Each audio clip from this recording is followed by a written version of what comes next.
वह अकल्पनीय और अद्वितीय, और इस बात को हमको ध्यान में रखना चाहिए कि किस तरीके से प्रधानमंत्री मोदी जी ने देश की राजनीति की संस्कृति, पॉलिटिकल कल्चर, देश के राजनीतिक संस्कृति, पॉलिटिकल कल्चर को उन्होंने परिवर्तित किया है। देश 11 साल पहले तुष्टीकरण पर और तुष्टीकरण के साथ साथ समाज को खंडित करके अपनी कुर्सी को सेव करना, यह एक राजनीतिक संस्कृति का तरीका बन गया था।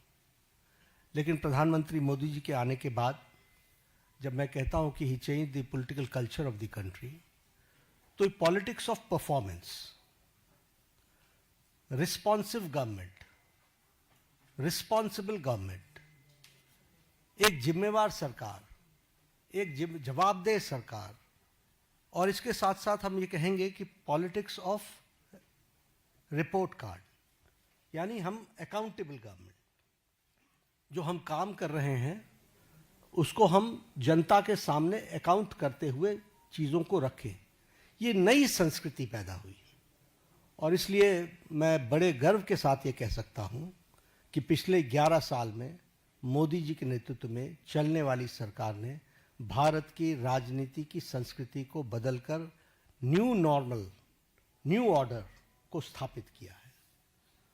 और यह सरकार एक असरदार सरकार है, इफेक्टिव गवर्नमेंट। यह सरकार दमदार सरकार है, और यह सरकार मजबूत फैसले लेने वाली सरकार है, आर्थिक अनुशासन लाने वाली सरकार है। पिछले 11 वर्षों में जो आर्थिक अनुशासन लाया गया, उसके लिए जो बोल्ड डिसीजंस लिए गए और उस समय जनता को साथ लेकर के किए गए, ये सारी बखूबियां हमको समझने की आवश्यकता है। ये जैसा मैंने कहा कि रिस्पॉन्सिबल सरकार है, रिस्पॉन्सिव सरकार है, पीपल लेड गवर्नमेंट, जनता को साथ लेकर के चलने वाली सरकार, और पीपल्स पार्टिसिपेशन, इसको भी हमने बखूबी देखा है। और हम सब जानते हैं कि ये सरकार पिछले 11 सालों में ट्रांसपेरेंसी की नई मिसाल पेश की है। इट्स ए ट्रांसपेरेंट गवर्नमेंट, और ये फ्यूचरिस्टिक गवर्नमेंट है। ये भविष्य को देख करके चलने वाली सरकार है। भविष्य को किस तरीके से हम आगे देश को ले जाना चाहते हैं, इसके बारे में सोच करके काम को करने वाली सरकार है। और इसीलिए वी टॉक अबाउट विकसित भारत, और विकसित भारत का ये अमृत काल, और ये 10 साल, 11 साल ने विकसित भारत का बेस बनाया है। This we have to understand. और इस बेस को बनाने के लिए जो भी फैसले लेने थे, वो सारे फैसले लिए गए। आज के दिन मैं 2014 से पीछे जाऊं, इसकी आवश्यकता नहीं है, लेकिन हमको ये याद रखना चाहिए कि that government before 2014 was full of corruption। भ्रष्टाचार से आकंठ डूबी हुई सरकार थी, घोटालों से में संलिप्त सरकार थी, वाली सरकार थी। एक नेगेटिविज्म का वातावरण था, कुछ नहीं बदलने वाला। लेकिन 2014 के बाद हमने ऑप्टिमिज्म देखा है। The shift, when I talk about political culture, I talk about the shift from negativism to positivism. आज हम मतलब मैं नहीं, भारत का आम नागरिक कहता है मोदी है तो मुमकिन है। मोदी जी के बारे में ये धारणा बनना, समस्याओं का सॉल्यूशन करेंगे और समस्याओं को सॉल्व करेंगे, ये आम व्यक्ति की धारणा बन गई है। और इसीलिए हम ये भी कह सकते हैं कि ऑप्टिमिज्म में विकास, आविष्कार और नवाचार, ये तीनों चीजें जुड़ी हैं। आज हम डेवलपमेंट भी कर रहे हैं, और उसके साथ साथ हम बेस्ट प्रैक्टिसेस भी ला रहे हैं, नवाचार भी हो रहा है, और इस तरीके से विकास के काम को आगे बढ़ाया है।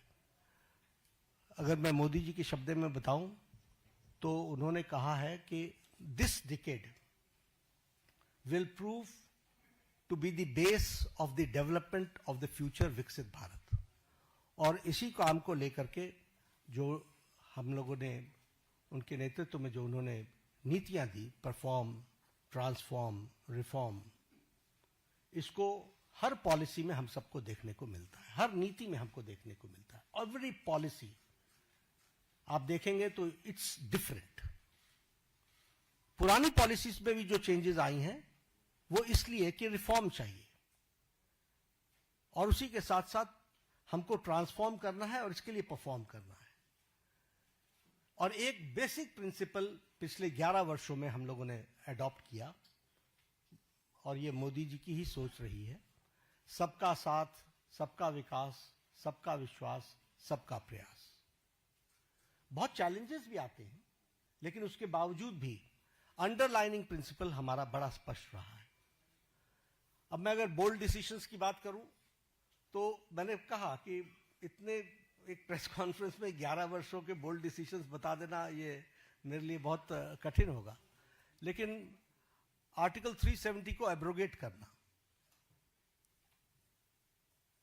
पॉलिटिकल नैरेटिव बन चुका था कि दिस इज नॉट पॉसिबल, देश मान चुका था कि दिस इज नॉट पॉसिबल, और वो आर्टिकल 370 धाराशाही हुआ और एब्रोगेट हुआ, वो हम सबको पता है। और आप ही सोचिए, जम्मू, आप ही लोग कहते थे, सब लोग, लोकसभा में टर्नआउट 58.46% रहा और विधानसभा J&K के इलेक्शन में turnout was 63%। This is the change and this is the result of the bold decision taken. अगर हम उसी तरीके से बात करें एबॉलिशन ऑफ ट्रिपल तलाक, सब लोग जानते हैं कि ट्रिपल तलाक मानवता के लिए और ह्यूमैनिटी के लिए और महिलाओं के लिए एक बहुत बड़ी त्रासदी थी, ट्रेजेडी थी, लेकिन चुप बैठे हुए थे, सुप्रीम कोर्ट भी बोल रहा था। लेकिन ये बोल्ड डिसीजन लेना और ट्रिपल तलाक को समाप्त करना, जबकि इस्लामिक कंट्रीज में और हमारे नेबरिंग कंट्रीज में कहीं भी ट्रिपल तलाक नहीं है। Bangladesh, Pakistan, Afghanistan, Syria, Iran, Iraq, Malaysia सब डोमिनेटेड मुस्लिम देश रहे हैं और इस्लामिक देश रहे हैं, लेकिन यहां भी ट्रिपल तलाक नहीं था और हमारे यहां ट्रिपल तलाक चल रहा था। एक बोल्ड डिसीजन लिया गया। उसी तरीके से enactment of the new Waqf act हम लोग डिस्कशन कर रहे हैं। वी नो किस तरीके से एक नैरेटिव बनाने का प्रयास हुआ, लेकिन in the interest of the nation, देश के इंटरेस्ट में और उस कम्युनिटी के इंटरेस्ट में वक्फ बोर्ड बनाने की न्यू एनैक्टमेंट की आवश्यकता थी, वो बोल्ड डिसीजन लिया गया। उसी तरीके से सिटीजन्स अमेंडमेंट एक्ट, उसी तरीके से डीमोनेटाइजेशन, उसी तरीके से मोर देन 3 डिकेड्स हम विमेन रिजर्वेशन की तरफ नहीं बढ़ पाए, लेकिन 33% विमेन रिजर्वेशन देने का काम प्रधानमंत्री मोदी जी के नेतृत्व में हुआ। और उसी तरीके से अगर हम देखें इकोनॉमिक डिसिप्लिन के लिए, इकोनॉमिक डिसीजन में भी बहुत गहरी सोच के साथ जो आर्थिक जगत को बहुत तीव्र गति से आगे खड़ा कर सके, इसके लिए निर्णय लिए गए। प्रेजेंटेशन ऑफ बजट का एडवांसमेंट, हम अभी भी ब्रिटिश की दुनिया में जी रहे थे, ब्रिटिश काल में जी रहे थे, उसको एडवांस करना, उसके साथ साथ प्लान और नॉन प्लान एक्सपेंडिचर को अलग अलग जो डिस्टिंक्शन था उसको समाप्त करना, ताकि हम बेटर किटी का उपयोग कर सकें। हमारे अश्विनी जी बैठे हुए हैं, रेल बजट को एसिमिलेट करना और भारत की आर्थिक जगत को एक साथ कैसे देश के लिए डेवलप किया जा सकता है उसको करना। आप भी जानते हैं, हम भी जानते हैं कि हमारी इकोनॉमी 10th से छलांग लगा करके 5th पर पहुंच गई, और अब जो इंटरनेशनल मॉनेटरी फंड का जो अब नया डेटा आ रहा है वो हमको 4थे स्थान पर ला रहा है, और हम 4थे स्थान की तरफ हम अग्रसर हुए हैं, और हम 4th straight consecutive 4th straight में हम अपने ग्रोइंग इकोनॉमी में इस ईयर भी हम सबसे आगे हैं। और उसी तरीके से हम देखें फास्टेस्ट ग्रोइंग इकोनॉमी के रूप में हमारा 4था साल लगातार चल रहा है। Per capita income has increased by 67%, Foreign exchange reserves has increased by 135%. Exports at the record of to the US dollars is 825 billion. Gross FDI rise is 106%. Taxpayers का बेस बहुत इंक्रीज हुआ है, वो 127%, और उसी 138% का इंक्रीज हुआ है. अगर एजेंसीज की बात करें तो bright spot international monetary fund Bharat की इकोनॉमी को IMF बोलता है. वर्ल्ड बैंक हमारे को fastest growing economy, major economy in the world कहता है. और वर्ल्ड इकोनॉमिक फोरम हमको वो कहता है कि India is all set for as a primary engine of the global economic growth in 2025 and 26. यानी सारी विपरीत परिस्थिति में भारत की इकोनॉमी सुदृढ़ और सक्षम तरीके से आगे बढ़ रही है. ये हमको ध्यान में रखना चाहिए. जब हम रिस्पॉन्सिव गवर्नमेंट की बात करते हैं तो प्रोएक्टिव डिसीजंस एक नहीं अनेकों हुए, और राहत के काम में तो हम प्रधानमंत्री मोदी जी कभी पीछे नहीं रहे. फिर चाहे बात ऑपरेशन गंगा की हो और सिटीजन्स को यूक्रेन से लाने की बात हो, प्रोएक्टिव होकर के किसी और देश ने अपने सिटीजन्स की चिंता नहीं की, लेकिन इंडिया ने, और इंडिया ही नहीं, इंडियंस के साथ साथ, इंडियन फ्लैग के साथ साथ कई दूसरे देश के लोग भी यूक्रेन से बाहर आए. तो यह एक पॉजिटिव नोट के साथ, उसी तरीके से हमारे वंदे भारत मिशन, जिसमें 67 लाख लोगों को कोविड के दौरान भारत वापस, स्वदेश भारत वापस लाने का काम हुआ है. ऑपरेशन देवी शक्ति में अफगानिस्तान से लोगों को वापस लाए. ऑपरेशन राहत में यमन से हम लगभग 5,000 जो हमारे इंडियन सिटीजन थे उनको लेकर के आए, और उनके साथ साथ 41 नेशंस के जो दूसरे सिटीजन्स भी फंसे हुए थे उनको भी, मोर देन 1000, उनको भी निकाल करके लेकर के आए. ऑपरेशन मैत्री में नेपाल में हम अर्थक्वेक में सबसे आगे रहे. We were the first to reach and land in Kathmandu, और हम लोगों ने राहत कार्य किया.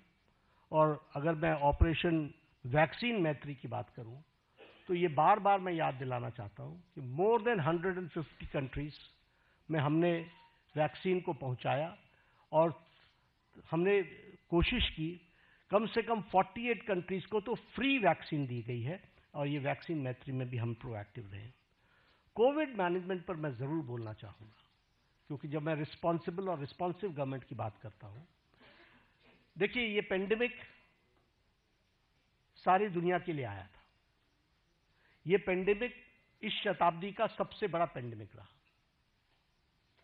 और इस पेंडेमिक में विभिन्न कंट्रीज ने अपने अपने तरीके से रिस्पॉन्ड किया, क्योंकि इसके रिस्पॉन्ड करने का कोई तरीका नहीं था. सबने अपने अपने तरीके से रिस्पॉन्ड किया. लेकिन जो मोदी जी के नेतृत्व में भारत ने जिस तरीके से कोविड को रिस्पॉन्ड किया, किसी कंट्री ने नहीं किया.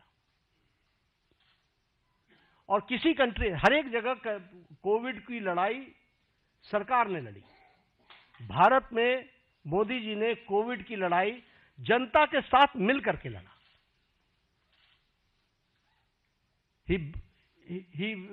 उन्होंने जनता को साथ लेकर के चलने का तय किया, और इसीलिए जनता कर्फ्यू.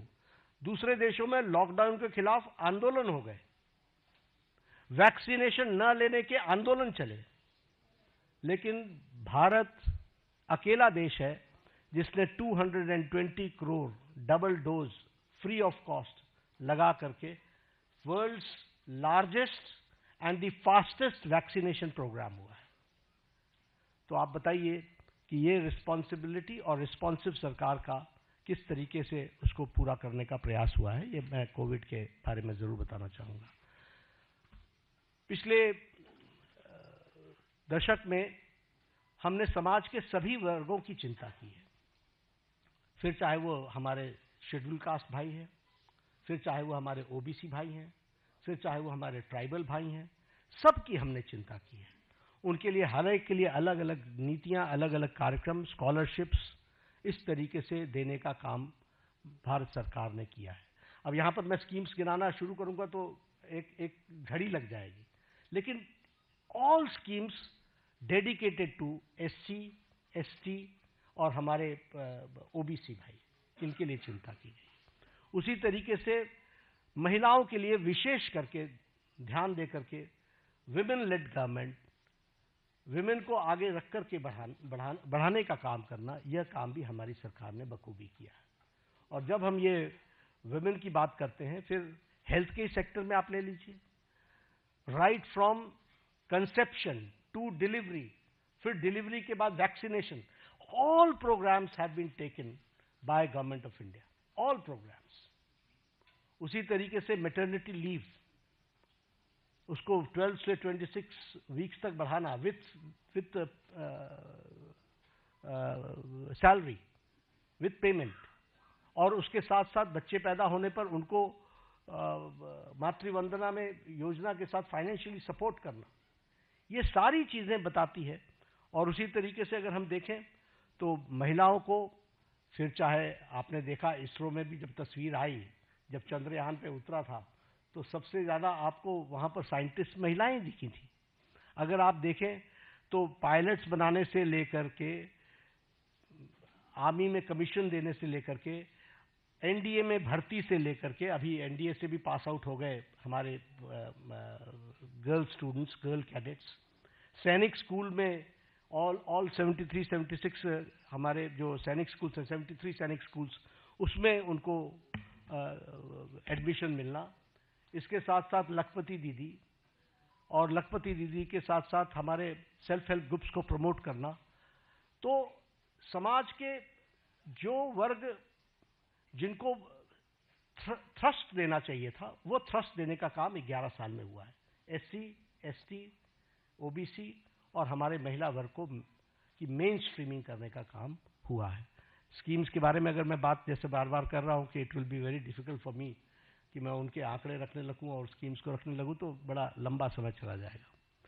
जब मैं अकाउंटेबल गवर्नमेंट की बात करता हूं तो हमने अपनी रिस्पॉन्सिबिलिटी प्रधानमंत्री मोदी जी ने ली, गरीब कल्याण।